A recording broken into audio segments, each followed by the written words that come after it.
I remember the first time that my husband took me and my kids, like first met my kids and took us out for ice cream. I just went to get my wallet out and pay, and he gave me the dirtiest look. He was not having it, and I was like, oh gosh, okay. I'm so glad that he sent me that clear signal, but it was just so weird and odd to let him do that. And that's just such a hard thing for women who are coming through this journey to accept. It's very. What is it? What is it about it that's hard? Because I've encountered this. I've been dating a bit over the past few months, and I've offered compliments and had them been like thrown back in my face. It's like, you can, it's like you can say thank you. Like it's okay. Like you don't have to point out like why my compliment is wrong. Like I didn't get upset. It's like, because I understood it as like it was a resistance. I didn't take it personally. It was an inner resistance to receiving. It's like you can just say thank you. It's okay. There's no one watching, right? Right. So what can you unpack some of what that is? Well, I think that a lot of it is culturally, being told that you're unproductive and you're essentially a waste of space if you're not, earning and paying and being, producing and, right? Like producing for the economy or whatever. We all need to be making an income. We all need to be efficient and effective in that specifically. Like it used to be okay to say that behind every great man is a great woman, right? Because she had a role to play. And that was really true. It still is really true that we have a role to play as a complement to the masculine. That means we're the opposite. It means that if he gives, I receive.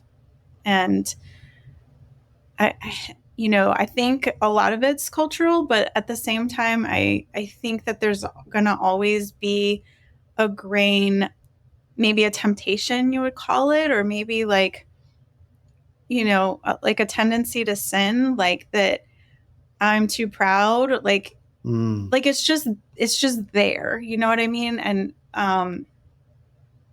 that does take diligence to come off that high horse and to humble. I mean, you have to be humble, right? To accept that what someone else sees in you, maybe I don't get it. Maybe I don't see it that way, but I can humble myself and accept what they say anyway. If you're talking about compliments, but if you're talking about material things, then that's humbling too, right? That you need someone else besides yourself. And that's just really hard to accept when we've been told the opposite for so long. And I feel like I'm saying, like, you can't completely blame culture for that, because I do think it's Adam and Eve, it's the fall. We're human, we're flawed. Just like I have to tell my clients that men are born to be leaders, but they're always going to struggle with that. They're always going to have to work at it, right? Like it's not just always going to be easy.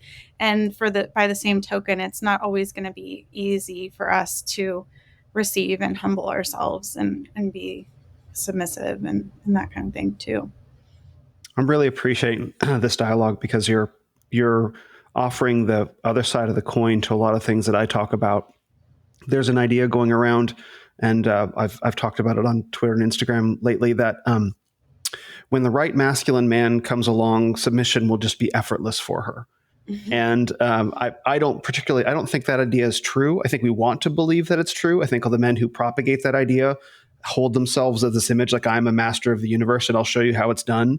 And women want to believe that the one will come along and it'll just be easy, like in the movies, so that it speaks to our imaginings of ourselves rather than who we are, who we really are, because men will struggle to lead. Like we just will. Like there's no, watch any movie. Like look at Aragorn. Aragorn is the classic righteous hero. And what is he doing? What is he doing with not Erwin? My gosh, my listeners are gonna kill me. His sorry, I'm no help. It's Arwen. There we go. Oh my gosh, they're gonna turn this off and throw it up. Arwen. He's expressing, at least in the movie, he's expressing his insecurities to her, and she's lifting his spirits. Right now, if we would put this into a modern context, people would say like, oh, she should just walk out the door because he's clearly not being masculine enough. But I think a lot of women look at Aragorn as that character as like, that's the kind of man I want. Well, guess what?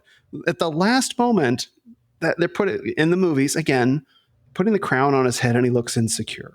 And that's like, a man should fear leadership, because the kind of man who's like, nope, give that to me, I'll take that, I would ask questions of that man. Let's put it that way.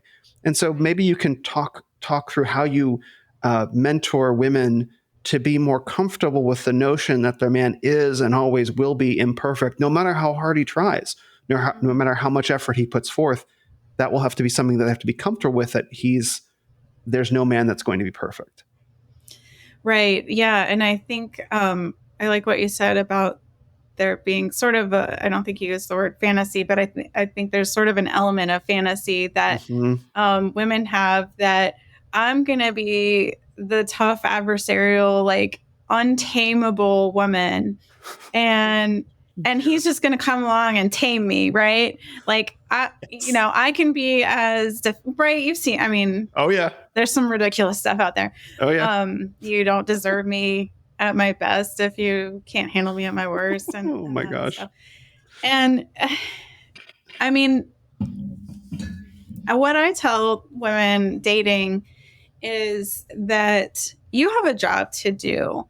And if you haven't kept up your role and practiced your role to the best of your ability, then you haven't allowed him to emerge or show himself in the best light possible. Like if you are grabbing your wallet and like trying to pay, then you've just put him in a totally different dynamic than being the gracious, receiving, and grateful woman that a man feels like he can take care of and feels like he wants to take care of. So if we don't show up that way, then we really can't expect. I mean, first of all, why would the epitome of masculinity want to fool with essentially a dragon he's got to slay every time he walks in the door? No, he's out in the world doing that. Yeah. And he can have any woman he wants. He's going to want the soft, feminine, safe place to settle and land when he comes home. So there's that piece. Why would he want to show up for a battle like that? But then also it takes two to tango. You can't, I mean, dancing's a great analogy, actually. If you're not willing to step backwards, then how in the heck is he going to lead you? Yeah. That's not going to be a very pretty dance. But as far as like how to deal with and just understand a man's struggles, I think that's part of the human condition too, that we're always going to be struggling with our side of it. And people in glass houses shouldn't throw stones. Like we're always in a test. We're always being challenged to rise up and be our best self. And you can't slack on that. So if you want to say, well, I can't submit to him because he's not being masculine enough, then you've failed on your part as a woman. Based. We have to keep up our side of It's just, relationships are such a temptation. We're always in a temptation to blame the other person and fault them. And so I like to challenge people, women especially, to use that as a signal that, okay, I need to refocus on what's my role and where am I falling down, and what do I need to do better. And I think men can do the same thing, and do the same thing. We're going to find faults in our spouse when we don't want to look at ourselves in the mirror, and we don't want to see, I got a lot of work to do. So I hope that answers your question. I don't know. It does.